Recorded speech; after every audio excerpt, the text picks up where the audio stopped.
Gibbon অভয়াৰণ্যৰ পৰা খাদ্যৰ সন্ধানত ওলাই অহা এটা বন্য হস্তীৰ জাকে তিতাবৰৰ বিভিন্ন অঞ্চলত এক প্ৰকাৰৰ উপদ্ৰৱ চলাই আহিছে। সেই বৃহৎ হাতীৰ জাকৰ পৰা এটা পোৱালিসহ তিনিটাকৈ হাতী তিতাবৰৰ চামুগুৰি কাৰহলি অঞ্চলৰ এটা পুখুৰীত পৰি ঘণ্টাৰ পাছত ঘণ্টা ককবকাই থাকিল। স্থানীয় ৰাইজে বন বিভাগক খবৰ দিয়ে যদিও বহু পলমকৈ ঘটনাস্থলীত উপস্থিত হয় বন বিভাগৰ লোক। বন বিভাগৰ লোকে ঘটনাস্থলীত উপস্থিত হয় যদিও হাতীকেইটা পুখুৰীৰ পৰা উদ্ধাৰ কৰাৰ ক্ষেত্ৰত কোনো ব্যৱস্থা গ্ৰহণ নকৰাৰ অভিযোগ স্থানীয় লোকৰ। বন বিভাগে কেৱল জেচিবি আহিব বা আহি আছে বুলি কৈয়ে হাত সাবটি বহি থাকিল। বন বিভাগৰ লোকে নীৰৱ দৰ্শক হৈ চাই ৰল হাতীকেইটাত পুখুৰীত ককবকাই থকাৰ কৰুণ দৃশ্য। স্থানীয় লোকে হাতে হাতে কোৰ চিপৰাং লৈ পুখুৰীৰ পাৰ খান্দি প্ৰায় 4 ঘণ্টা ধৰি চেষ্টাৰ পাছত হাতীৰ পোৱালিকেইটা উদ্ধাৰ কৰিবলৈ সক্ষম হয়। ইপিনে এই বৃহৎ হাতীৰ জাকটোৰ মাজত এটা হাতী গুৰুতৰভাৱে আঘাত পায় যদিও বন বিভাগে এই আঘাতপ্ৰাপ্ত হাতীটোৰ চিকিৎসা কৰাৰ ক্ষেত্ৰত বৰ্তমানলৈ কোনো ব্যৱস্থা গ্ৰহণ নকৰাৰো অভিযোগ উত্থাপন হৈছে। আমাৰ 4:30 বজাত আমাৰ ইয়াত বানচলীয়া খামজঙীয়া গাঁৱৰ পুখুৰীত হাতী 4টা পোৱালি পৰিছিলে। তাৰপিছত আমাৰ বন বিভাগত খবৰ দিয়া হ'ল। বন বিভাগে কোনো আমাৰ সহযোগ নকৰিলে। আমাৰ গাঁৱৰ ৰাইজে আমাৰ কোৰ চিপলাং লৈ উদ্ধাৰ কৰিলে, কিন্তু বন বিভাগৰ মানে কোনো সহায় সহযোগ নজনালে আজিলৈকে। বন বিভাগক এনেকৈ খবৰ দিলে কোনে কিমান নাজানো, 6টা বজাত জানো, কিন্তু মই আহি পোৱাৰ পিছত কিন্তু বন বিভাগৰ কোনো সহায় সহযোগ নাই। সিহঁতৰ কি বুলি ক'ম, এতিয়া ক'বলৈ বেয়া হয়, ইমান ডাঙৰ এটা ব্যাগম এটা বিভাগ থাকোঁতে ইমান গাফিলতি আমি বহুত দুখ পাইছোঁ। আজি আমি স্থানীয় ৰাইজে বহুত দুখ পাইছোঁ।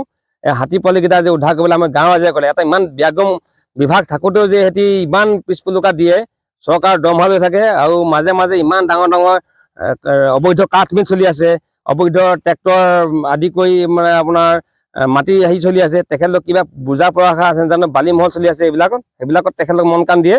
বাকী এইবিলাকত যিবিলাকত চৰকাৰী আমাৰ ৰাজহুৱা সম্পদ, আমাৰ হাতী হওক বা কিবা হওক, বনৰীয়া জন্তু হওক, তেখেতলোক এইবোৰ উদ্ধাৰ কাৰ্যত তেখেতলোকে সহযোগ নকৰে। তিতাবৰ বন বিষয়াসকলে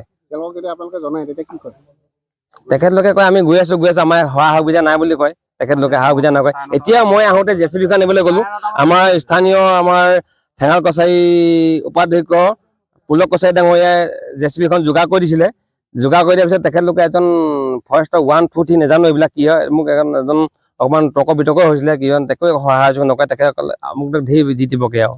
এতিয়া গাঁৱৰ ৰাইজে মানুহে পথাৰত পকা ধান কাটি ঘৰত হাতীয়ে উৎপাত কৰি আছে। এই আপোনাৰ প্ৰশাসন আৰু বন বিভাগে কি ভূমিকা গ্ৰহণ কৰিছে গাঁওবাসীক সুৰক্ষা দিবৰ কাৰণে? গাঁও মানে কি হ'ল, প্ৰশাসনে কি বুলি ক'ম এতিয়া, প্ৰশাসনৰ বন বিভাগতো প্ৰশাসনৰ বৰমূৰীয়া হয় তেখেতলোকে একো সহায় সুবিধা একো আজিলৈকে পোৱাও নাই, আগতো ভৱিষ্যতো নাপাম বুলি ভাবোঁ। তেখেতলোক থাকিলে মানে অলপমান অদল বদল হ'লে কিবা বেলেগ কথা। আপুনি অকণমান কৈ দিয়ক।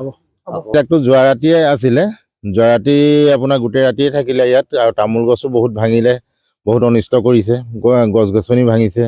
আৰু আমি বন বিভাগক আজি খবৰ দিয়া হৈছিলে। বন বিভাগে কি কৰে, মোৰ লগৰ 2জন মানুহে ফোন কৰিছিলে, তেখেতলোকে আমি ফোনটো মাৰিলে আকৌ কি কৰে গম পাইছেনে, এইটো ৰং নাম্বাৰ বুলি কয়।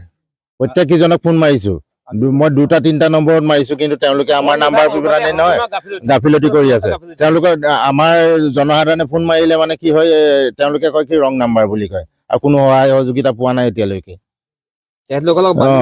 বালি মাফিয়া আৰু মেটেৰিয়েল সেইবিলাকে কৰি আছে, আৰু তেওঁলোকে বেলেগ নাই। আৰু হাতী ইয়াত আপোনাৰ প্ৰথমতে আছিলে আমাৰ ইয়াত ৰাতিপুৱা হিচাপ গধূলি সময়ত হিচাপ কৰোঁতে 30-35 মান আছিলে। তাৰপৰা আকৌ নচিয়ামগাঁৱত ইয়াত আছিলে, নচিয়ামগাঁৱত 30-35 মানে হ'ব, 70 মান হ'ব টোটেল। আৰু মানে সেইখিনি আকৌ আহি পিনে ইয়াত যোগ হ'ল, সেয়াই মানে লগ হৈছে। আপোনাৰ এতিয়া 2-3 মাহে হৈ গ'ল। ধান মানে পকাই নাই, মানে ধান ৰোৱাৰ ধৰক অলপ সজাল ধৰাৰ পৰা তেওঁলোকে মানে দিগদাৰ কৰি আছে। আহি পিনে গৈছিলে, কিন্তু ফৰেষ্ট ডিপাৰ্টমেণ্টে অলপ দিন নি পিনে সেইপিনে ৰাখিলেগৈ গৈ, কিন্তু একো হেৰি কৰিব নহ'ল। আৰু এতিয়া আকৌ ওলাই গুচি আহিলে। আৰু আপোনাৰ এইটো আপোনাৰ 6:10-15 এনেকুৱা মান ভিতৰতে পৰিছে, কিন্তু আহি পিনে আমি বহুত চেষ্টা কৰিছিলোঁ। প্ৰথম আহি পিনে উঠাবলৈ, কিন্তু ইমান দৰ আমি সক্ষম হোৱা নাছিলোঁ। কিন্তু আমি এতিয়া স্থানীয় ৰাইজৰ সহযোগত আপোনাৰ এতিয়া পুখুৰী খান্দি মেলি আমি গাঁত খান্দি মেলি এতিয়া বৰ্তমান সক্ষম হৈছোঁ। এইটো বন বিভাগে এতিয়ালৈকে কিন্তু কোনো JCB আহি আছে বুলি কৈ আছে, কিন্তু এতিয়ালৈকে আহি পোৱাহি নাই। বন বিভাগক কেতিয়া খবৰ দিছে? স্থানীয় ৰাইজৰ বহুত অভিযোগ আছে বন অঞ্চলত। আমি কিছুমান কথা ক'লে কিন্তু কামাণ্ডো বাহিনীয়ে কিছুমানৰ মানুহক হেৰিও কৰে, বেয়া ব্যৱহাৰো দিয়ে, ধমকিও দিয়ে। সেইটো পেপাৰত দিছে, সেইটো কথা আমি কৈ আছো প্ৰায় ৰাইজৰ তৎপৰতা হাতীকেইটা উঠা হ'ল। হয়, আমাৰ ৰাইজে স্থানীয় ৰাইজ এইবোৰ গোটেই ৰাইজ আহিছে এইফালৰ মানুহ, সেইকাৰণে আমি এতিয়া হাতীখিনি উঠাবলৈ আমি সক্ষম হৈছো। বন বিভাগৰ কোনো সহযোগিতা নাই আজি নাই। আহিছে JCB আহিছে, কেতিয়া আহিব 4 ঘণ্টাৰ ভিতৰত হাতী ওলাই যায়, আহি পিনে কিবা লাভ আছে নেকি? হাতী ওলাই গুচি গ'ল। আপোনালোকে নিজে দেখি আছে, ৰাইজে কোৰে খান্দি মেলি হৈও হাতীকেইটাক উঠাই পঠিয়াইছে। তিতাবৰৰ পৰা চন্দন কলিতাৰ ৰিপৰ্ট, এনি ভাৰত 24। নমস্কাৰ, মোৰ নাম নিৰুপম শইকীয়া। এনি ভাৰত 24 এটা নতুন অনুষ্ঠান লৈ আহি আছে, জুবিনৰ গানে কি আনে। তাৰ অডিশ্যনসমূহ অসমৰ প্ৰত্যেকটো ডিষ্ট্ৰিক্টত হ'ব আৰু এটা ৰিয়েলিটি শ্ব' হয়। আপোনালোকে দিয়া ফোন নম্বৰ যোগাযোগ কৰিব পাৰে আৰু আপোনালোকৰ ওচৰলৈ এনেও গৈ আছে তেওঁলোক, আৰু আশাবাদী যে আপোনালোকে এই অনুষ্ঠানটোত ভাগ ল'ব, আৰু আশা থাকিল যে আমি খুব সুন্দৰ গায়ক দেখিবলৈ পাম। ধন্যবাদ।